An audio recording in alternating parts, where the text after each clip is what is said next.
Hello friends, we complete two story, A Snake in the Grass written by R.K. Narayan and A Day's Wait written by Ernest Hemingway. So today we discuss about the main question and answer of it. So very first we see the snake in the grass and its main character, the character of Dasa. A story, A Snake in the Grass, we know, written by R.K. Narayan.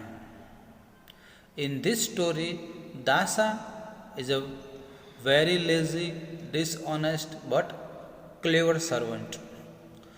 Was a typical old age domestic servant. For the sake of his job, he bluffed and befooled the family. जिस तरह आपने जो servants देखे होंगे, इसी तरह का एक टिपिकल ओल्ड एज सर्वेंट है. लेजी, डिसऑनेस्ट, आलसी है, जो कहा जाए वो काम न करने वाला.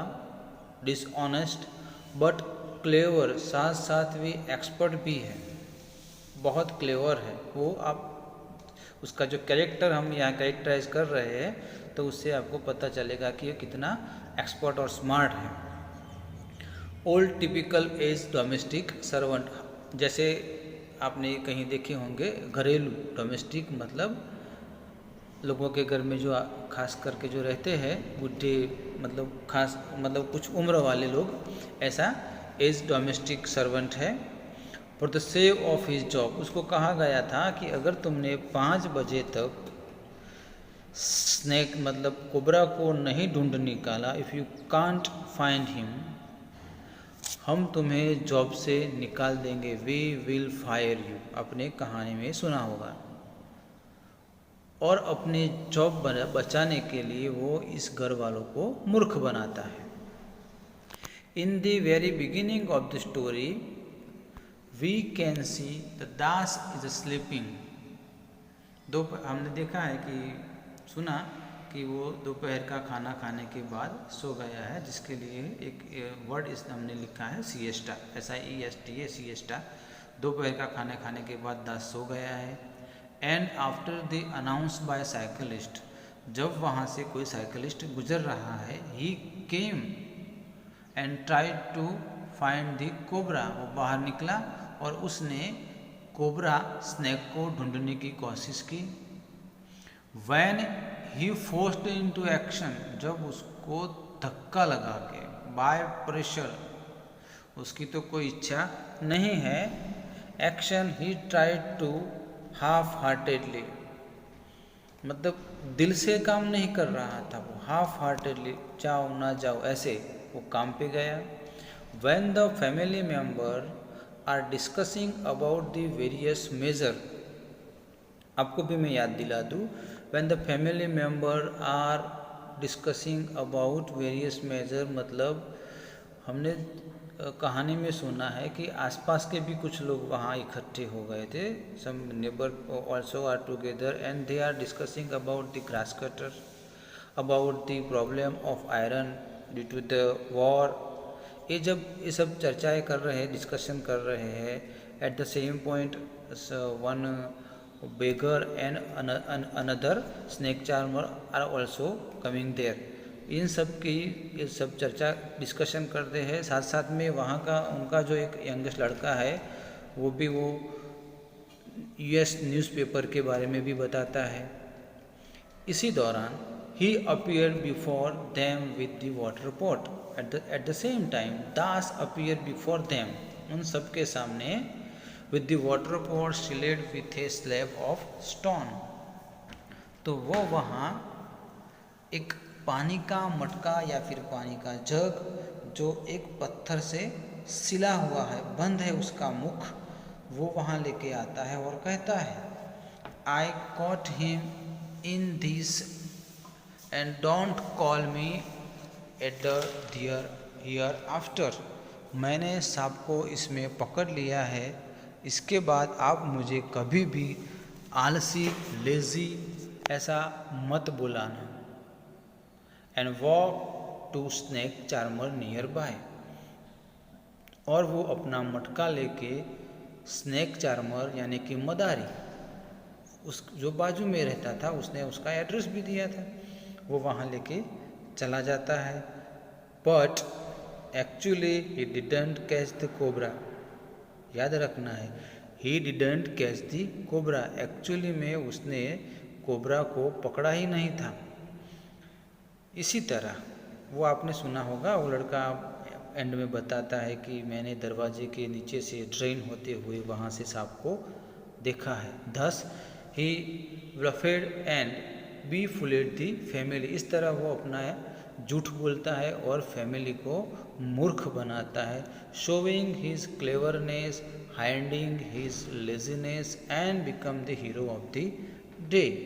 वो अपनी क्लेवरनेस, स्मार्टनेस, एक्सपर्टनेस से को बताते हुए अपने में उसमें जो दुर्गुण है, सोते रहना, आलसी स्वभाव का, वो छुपाता है और उस दिन का हीरो ऑफ द डे बन जाता है। एग्ज़ाम में ये भी होता है कि discuss Das hero of the day, तो भी आप इसको लिखना है, या फिर कैरेक्टर जब पूछा जाए तो भी आप इसी को ही लिखना है।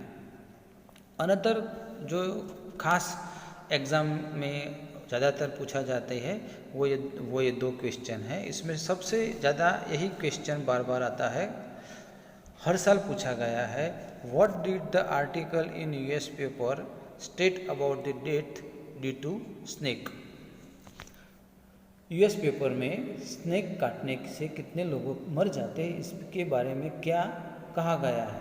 तो youngest son quoting the article in US paper stating about the death due to the snake bite said that 30,000 people die of a snake bite in the US। हर साल 30,000 लोगों की सांप काटने से यूएस में मृत्यु हो जाती है।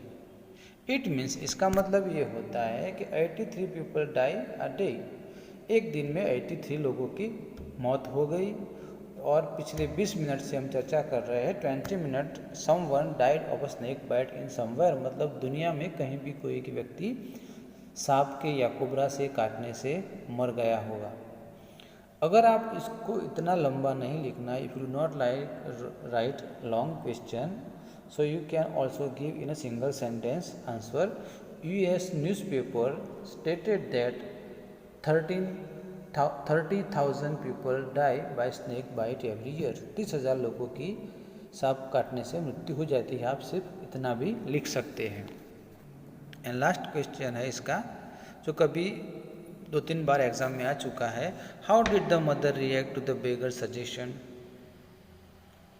उनका क्या रिएक्शन था, बेगर ने जो सजेशन दिया था। सजेशन उसने ये दिया था, आपको मैं कहानी याद करवा दूँ, कि आपके घर भगवान Subramaniam in the form of snake आए हैं, so do not kill it, this is the very fortunate for you. So mother was pleased to hear the beggar suggestion and give her a coin. Mother जो है इस family की, वो खुश हो जाती है और उसको एक कोइन दे देती है। इसके अलावा भी कुछ और क्वेश्चन एग्ज़ाम के दौरान आ जाते हैं, जैसे कि इनको कितने लड़के थे, वो भी आ जाता है। दास कौन सी चीज़ मांगता है, ग्रास कटर मांगता है, ये सब। तो ये इतने ही इम्पोर्टेंट क्वेश्चन हैं। इसके साथ साथ कुछ और भी क्वेश्चन आपके मैनुअल में दिए गए हैं, वो आपको स्टोरी को फिर से सुनना और फिर उन सारे क्वेश्चन के जवाब आप चाहे तो PDF के थ्रू सोमवार को दिखा सकते हैं। संडे को छुट्टी रहती है, वैसे भी तो आप घर पे ही है, तो आप इसको संडे को लिखकर सोमवार यानी कि मंडे मॉर्निंग को आप इसको बाय PDF या बाय फ़ोटो व्हाट्सएप करके आप मुझे दिखा सकते हैं। इन 3 क्वेश्चन के अलावा के जो क्वेश्चन है वो लिख के बताना है। और हमारा दूसरी जो स्टोरी है, ए डेज वेट, तो we don't discuss about the question and answer of the day's wait, वो आपको खुद उसके क्वेश्चन के जवाब आपको बनाने हैं. Here we discuss once again the theme and the summary of the story. So carefully listen once again the theme and the summary of the story and prepare yourself all the question in your manual. Okay.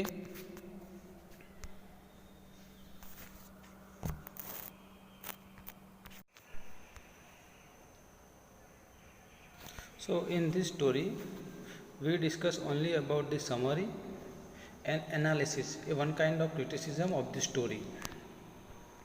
So very carefully listen it and then give the answer.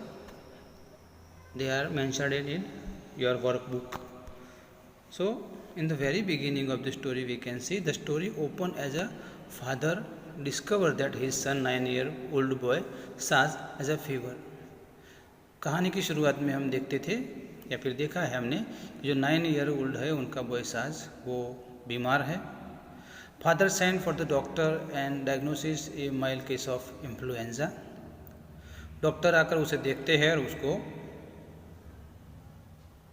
Diagnosis करते हैं, निदान करते हैं, उसका remedy करते हैं कि उसको थोड़ी सी इन्फ्लुएंजा की बीमारी है.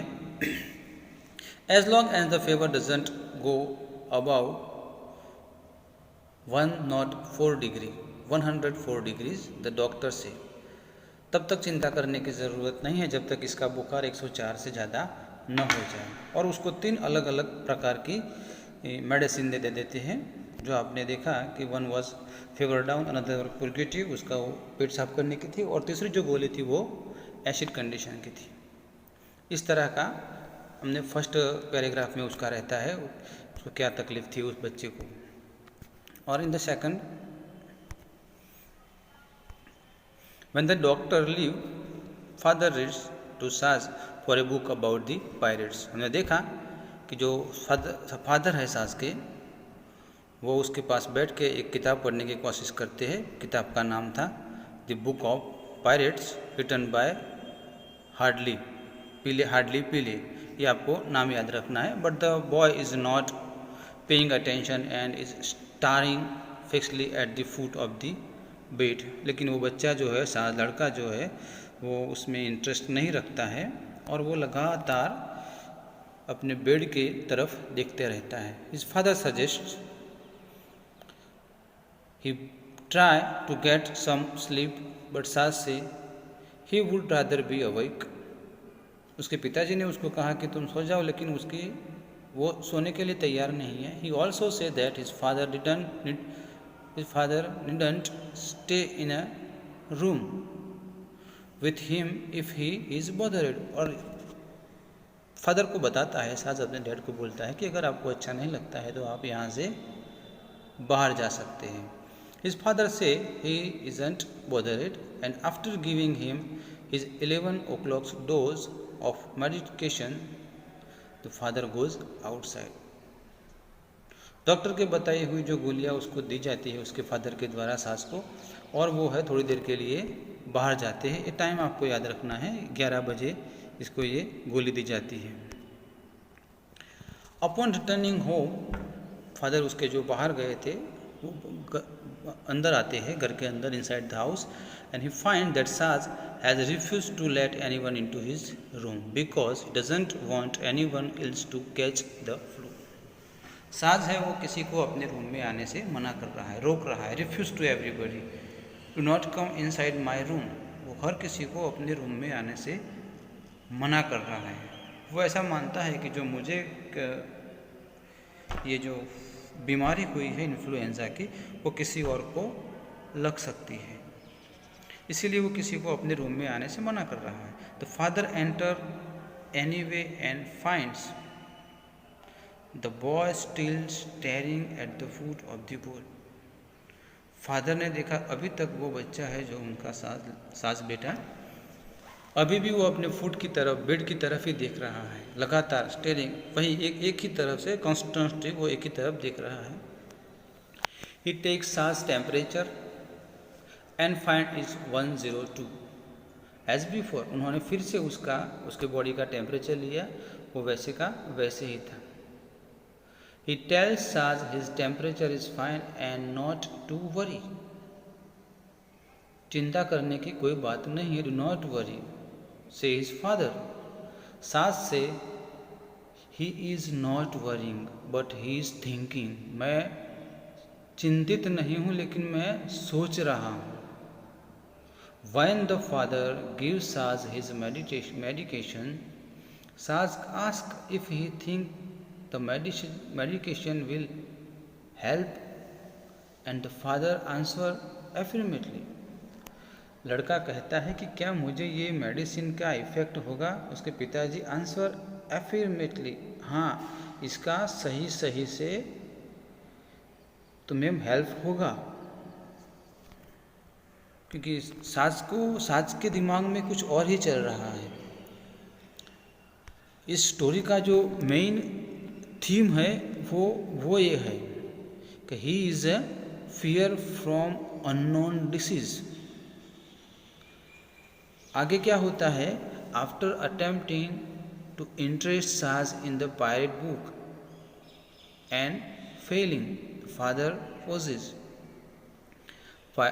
इस पायरेट्स की बुक में साज का कोई इंटरेस्ट नहीं है, तो उसके फादर ने उसको वहाँ पढ़ने से बंद कर दिया, बंद कर दिया।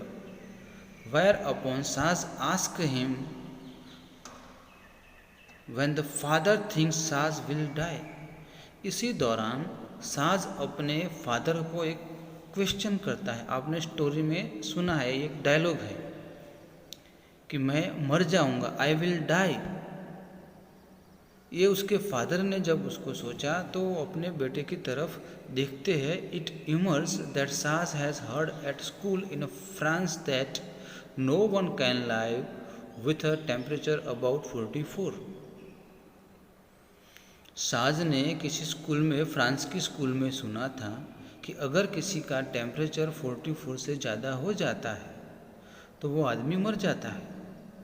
और इसी सोच की वजह से he is sure to die with a temperature of 102। अगर उसके बॉडी का टेम्परेचर 102 है तो वो 100% ही मर जाएगा, क्योंकि किसी भी व्यक्ति को ज़िंदा रहने के लिए 44 से कम डिग्री टेम्परेचर चाहिए, ऐसा उसने फ्रांस की स्कूल में पढ़ा है।